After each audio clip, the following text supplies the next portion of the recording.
dal leen ak jàmm mbokki internet yi safoo di seetaan Buzz M TV cant ak ngërëm ñën na leen si topp bi ngeen di topp seen bi di leen jaajëfal bu baax a baax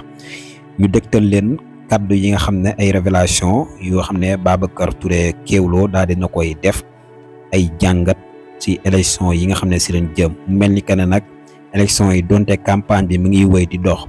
waaye daal am na loo xam ne ma ngi ruumandaal si suuf ndax élection dina am la 24 mars am déet nekk na loo xam ne daal ñu bari ba léegi gëmuñu ko moom Babacar Touré Kewoulo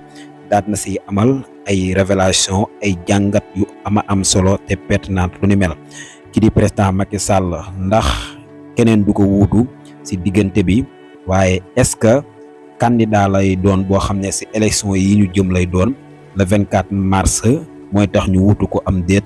ay jàngat yu pertinent yoo xam ne ki di Babacar Touré Kewoulo daal dina ko siy def ñu daal leen koy dégtal révélation yi nga xam ne moom